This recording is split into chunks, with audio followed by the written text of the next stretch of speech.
अस्सलाम वालेकुम, मैं हूं करामुल्लाह जोया। मेरे साथ मौजूद हैं फैज़ान रिजवी साहब। इस व्लॉग में हम मशरिक़ वुस्ता की सूरत हाल आपके साथ शेयर करेंगे, बात करेंगे मुज़ाकरात के हवाले से। इस वक्त फैज़ान साहब जो मुज़ाकरात का दौर शुरू होना है उससे पहले का क्या माहौल देख रहे हैं आप? अच्छा इकराम साहब, कल ने मुज़ाकरात जुमेरात का अनाउंस किया गया था ओमान की जानिब से कि ईरान और अमेरिका के दरमियान मुज़ाकरात का तीसरा दौर होगा जिनीवा स्विट्ज़रलैंड के अंदर। मुज़ाकरात से पहले माहौल बड़ा टेंस है, ऑल टाइम हाई कह लें टेंशन, क्योंकि ये डिसाइसिव हैं। ये जो तीसरी बैठक है ना, डिसाइसिव होगी।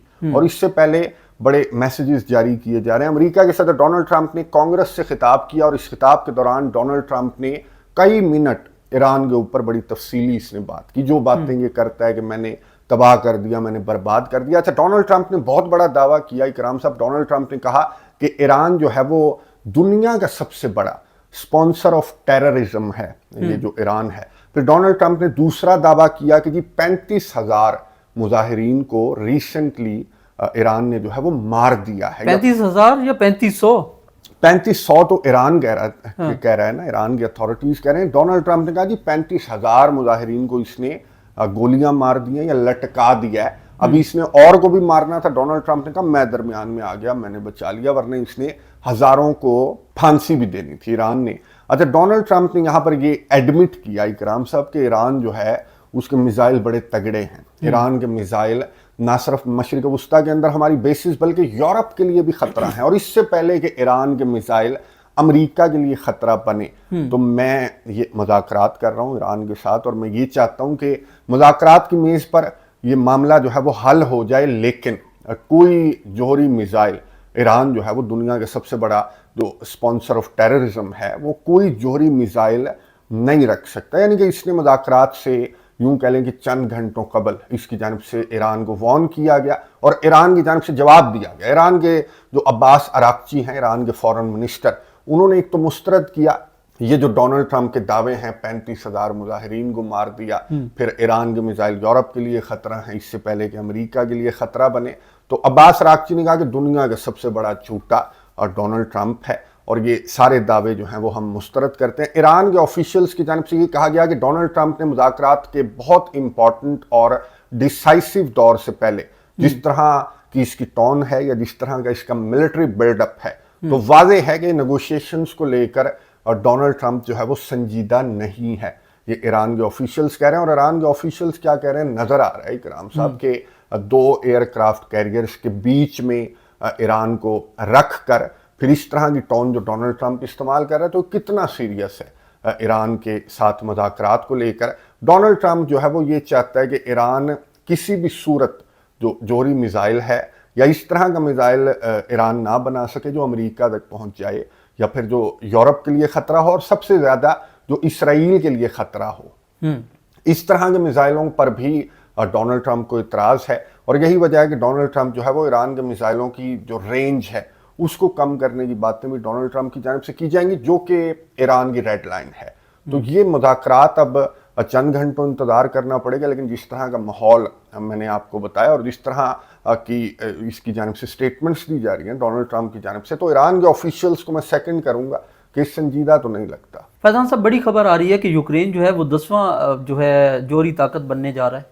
अच्छा, दुनिया के अंदर इकराम साहब 9 हैं जोहरी ताकतें इस वक्त। रूस है, अमेरिका, चाइना, फ्रांस, बरतानिया, भारत, पाकिस्तान, इसराइल और नॉर्थ कोरिया। अब ये खबर जो आप कह रहे हैं ना, ये रूस की इंटेलिजेंस है। रूस की इंटेलिजेंस रिपोर्ट में ये कहा गया, और ये चौथी एनिवर्सरी के मौके पर जो यूक्रेन जंग की चौथी एनिवर्सरी है ना, इस मौके पर रशिया की जानिब से बहुत बड़ी इंटेलिजेंस शेयर करते हुए ये कहा गया कि जी दुनिया की 10वीं बड़ी ताकत यूक्रेन जो जोहरी ताकत है वो बनने का ऐलान करेगा आने वाले चंद हफ्तों या आने वाले चंद महीनों में। यूक्रेन की जानिब से ऐलान किया जाएगा कि जी मैंने जिस तरह से अपने जो ड्रोन्स हैं वो खुद बनाए हैं जो डीप इनसाइड रशिया हमले करते हैं, मैंने मिसाइल बनाए हैं, तो अब मैंने जो है ना वो जोहरी बम बना लिया। अब रूसी इंटेलिजेंस ने ये कहा कि असल खबर ये है कि बरतानिया और फ्रांस यूक्रेन को जोहरी बम प्रोवाइड करने वाले हैं।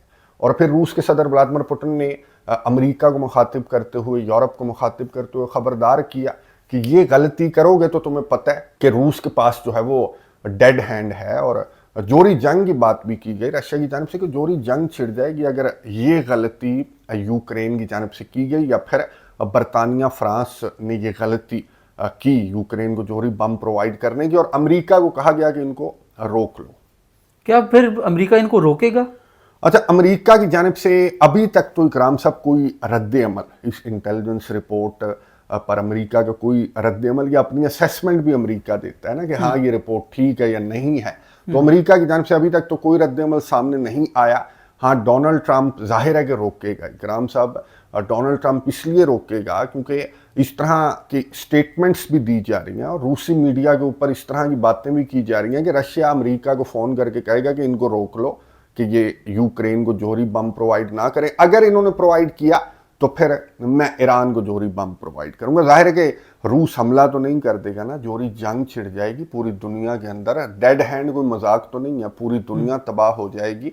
तो रूस के पास और भी बहुत सारे ऑप्शंस हैं ये ना होने देने के लिए। रशिया ये कह सकता है अमेरिका को, और कह सकता क्या है, मैंने आपको बताया कि रूस के मीडिया के ऊपर इस तरह की बातें की जा रही हैं कि अगर फ्रांस और बरतानिया यूक्रेन को जोहरी बम प्रोवाइड करते हैं तो रूस को ईरान को जोहरी बम प्रोवाइड कर देना चाहिए, या फिर एटलीस्ट अमेरिका को कह देना चाहिए कि भाई मैं ईरान को जोहरी बम प्रोवाइड कर रहा हूँ। और ये पहले भी कह चुके हैं। सर्गे लैवरोव जो रशिया के फॉरेन मिनिस्टर हैं, उन्होंने अमेरिका को समझाया था कि क्या तुम नो न्यूक्लियर की बातें तुम्हारी जानिब से की जा रही हैं। अगर हमने पकड़ा दिया ईरान को जोहरी बम तो फिर ये क्या तुम्हारी जानिब से बस बैठो नेगोशिएशंस की टेबल पर, सैंक्शंस हटाओ और जो IAEA है, इंटरनेशनल एटॉमिक एनर्जी एजेंसी, उसको दरमियान में डालो, ख़त्म करो ये कहानी। तो रूस ऐसा कर भी सकता है सर। और अगर ये बरतानिया और फ्रांस की जानिब से किया गया तो फिर तो ज़रूर रशिया को ये करना ही चाहिए कि ईरान को जोहरी बम प्रोवाइड कर देना चाहिए, या फिर अमेरिका को मैसेज दे देना चाहिए कि यहाँ से जोहरी बम आया तो यहाँ से भी जोहरी बम जाएगा ईरान की जानिब। फैजान साहब, मोदी जो है वो पाकिस्तान और ईरान के स्पेस से बचा के जो है वो इसराइल पहुंच गया। अच्छा, Narendra Modi sir, red carpet इसका इस्तकबाल हुआ। नरेंद्र मोदी, मैं आपको बता दूं कि 2017 में नरेंद्र मोदी पहला भारतीय वजीर आजम बन गया था जिसने इसराइल का विजिट किया था।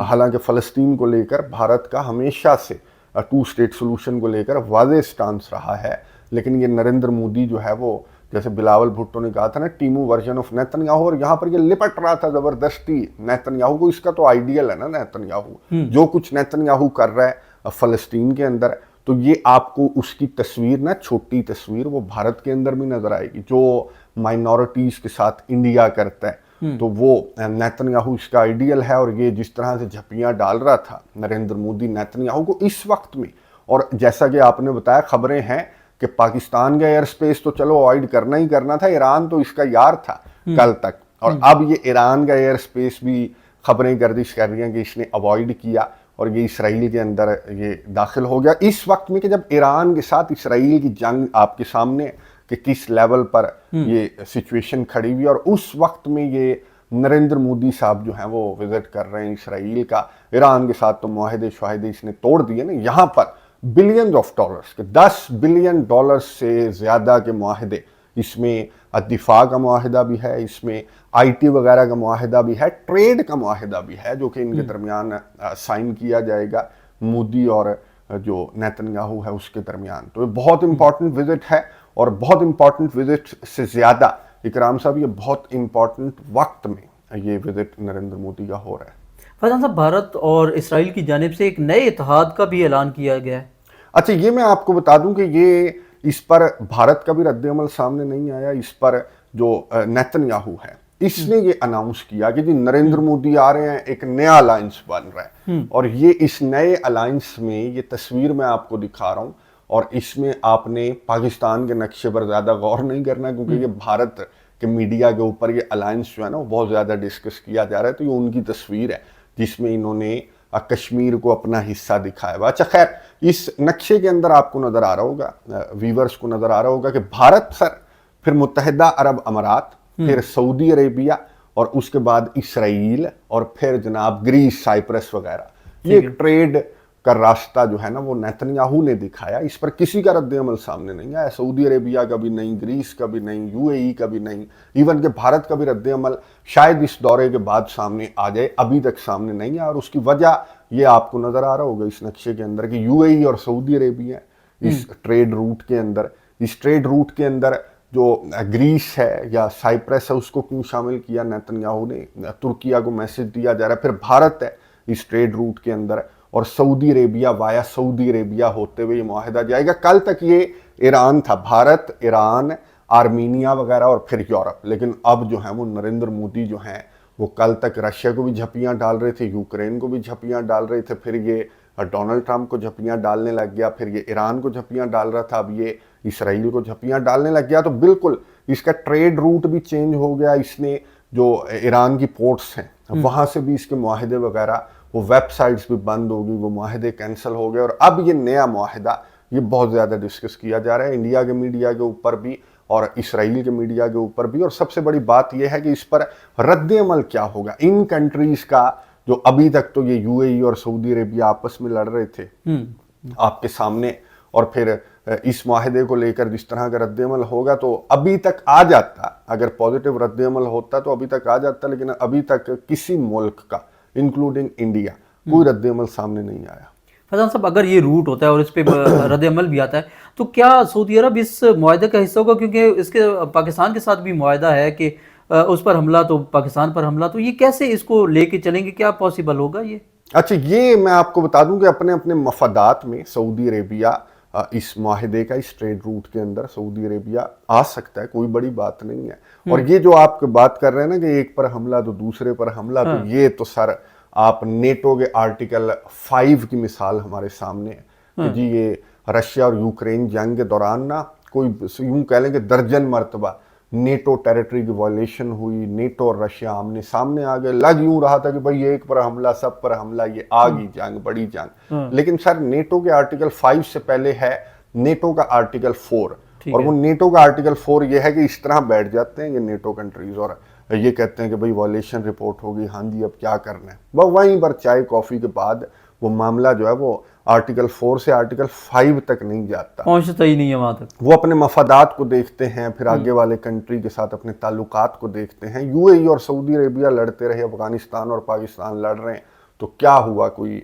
अब पाकिस्तान चला गया यूएई के ऊपर हमला करने, या सऊदी अरेबिया आ गया अफगानिस्तान के साथ जंग लड़ने के लिए, तो इसी तरह होगा। अपना मफाद देखेंगे, ट्रेड रूट को देखेगा सऊदी अरेबिया, और यहाँ से पाकिस्तान के साथ अपना मफाद देखेगा। पाकिस्तान के साथ ये मुआहिदा सिर्फ इसलिए किया गया कि इन दैट केस जो इसराइल अपने पर फैला रहा है ना और आगे बढ़ रहा है, सोमालीलैंड तक पहुंच गया, तो वहां पर तो सर ये फौरी तौर पर ये आर्टिकल 4 से यूं करके 5 पे आ जाएंगे फॉर एग्जाम्पल। तो ये बाकी ये जो भारत है या अफगानिस्तान है या यूएई है, तो ये तो खैर यूएई के साथ हमारे भी ताल्लुकात हैं, फिर सऊदी अरेबिया अफगानिस्तान और पाकिस्तान के मामले में सालसी करता है, तो ये इट डजंट मीन कि फौरी तौर पर आर्टिकल 5 की तरफ चला जाए मामला।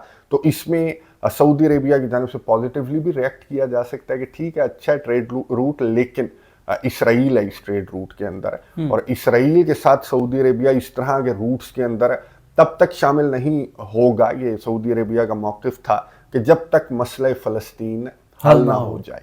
लेकिन मसला फ़लस्तीन सर, मज़े की बात यह है कि सऊदी अरेबिया के मुताबिक भी मसला फ़लस्तीन जो है वो हल की जानिब रवां दवा है। सऊदी अरेबिया भी तो है ना इस जो बोर्ड ऑफ पीस है, इसके अंदर सऊदी अरेबिया भी बैठा तालियां बजा रहा होता है कि जी अमन आ गया, अमन आ गया। आज भी शहादतें रिपोर्ट हुई हैं गजा की पट्टी के अंदर। लेकिन मैं आपको to cut the story short, आप देख रहे होंगे, व्यूअर्स भी देख रहे होंगे, बड़ा इंपॉर्टेंट वक्त है सर, ब्लॉक्स बन रहे हैं और ब्लॉक्स टूट रहे हैं। यूरोप आप देख रहे होंगे कि चाइना की तरफ कर रहा है, डोनाल्ड ट्रंप जो है वो नेटो के साथ बिगाड़ रहा है, फिर भारत जो है वो ईरान को छोड़कर छलांग लगाकर एयर स्पेस को अवॉइड करके इसराइल की गोद में जाकर बैठ चुका है। तो बड़ा डिसाइसिव वक्त चल रहा है, बहुत डिसाइसिव वक्त चल रहा है। यूक्रेन जोरी हथियार, ईरान के हवाले से ये बातें की जा रही थी कि ये ना हो कि ईरान सरप्राइज दे दे, उधर यूक्रेन सरप्राइज देने के चक्कर में तो बहुत ज़्यादा इंटरनेशनल अरीना के अंदर ये बड़ा डिसाइसिव और इम्पॉर्टेंट वक्त है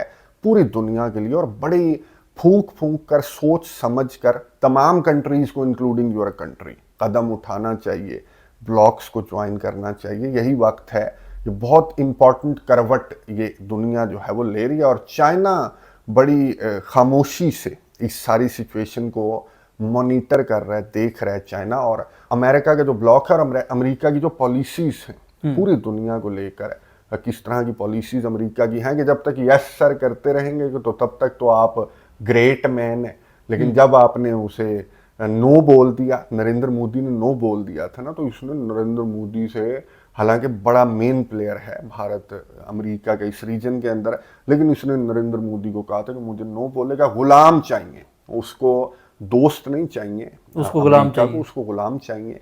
तो यहाँ पर ये जो वक्त है ना बहुत इंपॉर्टेंट है, और इस बहुत इंपॉर्टेंट वक्त में इकराम साहब सबसे इंपॉर्टेंट होगी ईरान की सूरत हाल कि क्या करवट लेगी। ईरान की सूरत हाल जो भी करवट लेगी तो रीजन वो करवट लेगा और पूरी दुनिया वो करवट लेगी, और ये करवट रशिया और चाइना लेने देंगे जो करवट देना चाह रहा है अमेरिका मशरिक वस्ता को। तो ये देखना पड़ेगा आने वाले 24 घंटे या 48 घंटे बहुत इंपॉर्टेंट हैं। ये तीसरा दौर ये बहुत ज़्यादा डिसाइसिव होगा कि यहाँ से क्या खबर सामने आती है। फैजान साहब, ये जो अभी दौर होने लगा इसमें जो है ईरान की जानिब से क्या कुछ पुट किया जाएगा और अमेरिका की जानिब से आप क्या एक्सपेक्ट कर रहे हैं? अच्छा, ईरान की वही पोजीशन है सर। ईरान जो है वो न्यूक्लियर मामले को लेकर ईरान की जानिब से एनरिचमेंट की परसेंटेज को कम किया जा सकता है, एनरिच्ड यूरेनियम को किसी थर्ड कंट्री के हवाले किया जा सकता है, IAEA को ये कहा जा सकता है कि आओ मॉनिटर कर लो यार। लेकिन मसला वही है कि जो मिसाइलों की बातें कर रहे हैं डोनाल्ड ट्रंप के, ऐसे ऐसे मिसाइल बना लिए हैं कि वो यूरोप तक पहुंच जाएंगे, हमारे तक ना पहुंच जाएं। तो ये तो रेड लाइन है ना, ये जिस तरह की बातें अमेरिका के सदर कर रहे हैं। तो यही वजह है कि ईरान ने कहा कि भाई ये संजीदा ही नहीं है, ये उसने वही रट लगाई भी, और ये सिर्फ टाइम गेन करने के लिए डोनाल्ड ट्रंप इस तरह से नेगोशिएशंस में पहले भी उलझाया था ईरान को, अब भी उलझा रहा था कि इसके आर्माडे पहुंच जाएं, इसकी तैयारियां मुकम्मल हो जाएं, इसका डिफेंस की जो तैयारियां हैं वो मुकम्मल हो जाएं। मिडल ईस्ट के अंदर जो करीब बेसिस हैं ईरान के, जो करीब हैं, जो ईरान के हमले को सबसे पहले फेस करेंगी, जैसे UAE के अंदर है, तो वहाँ से ये अपना फौजियों की तादाद जो है वो कम कर रहा है। सिर्फ जो डिफेंस का अमला है ना वो रह गया, बाकी फौजियों की तादाद को कम कर रहा है। तो बहुत बड़ी प्लानिंग कर रहा है अमेरिका, एक बहुत बड़ी जंग की प्लानिंग साथ साथ अमेरिका की जानिब से की जा रही है। तो नेगोशिएशंस को लेकर तो ईरान काफ़ी लचक दिखाएगा न्यूक्लियर मामले पर, लेकिन डोनाल्ड ट्रंप अगर न्यूक्लियर मामले से मिसाइल मामले की जानिब बढ़ता है, 35,000 जो मुजाहिरीन हैं वो मार दिए तुमने, या फिर जो ग्रुप्स हैं उनकी सपोर्ट की तरफ बढ़ता है, तो फिर तो ये नेगोशिएशंस का ये तीसरा और यूं कह लें कि आखिरी दौर होगा। आखिरी दौर होगा। फैजान साहब, बहुत शुक्रिया, आपने तफसीलात से आगाह किया। व्यूअर्स, हमने मशरिक़ वस्ता की मौजूदा सूरत हाल जो है वो आपके साथ शेयर की। आपको ये वीडियो कैसा लगा है, कमेंट्स के जरिए अपनी राय का ज़रूर इजहार कीजिएगा। अपना बहुत सारा ख्याल रखिएगा और हमारे YouTube चैनल का भी अल्लाह ने के बाद।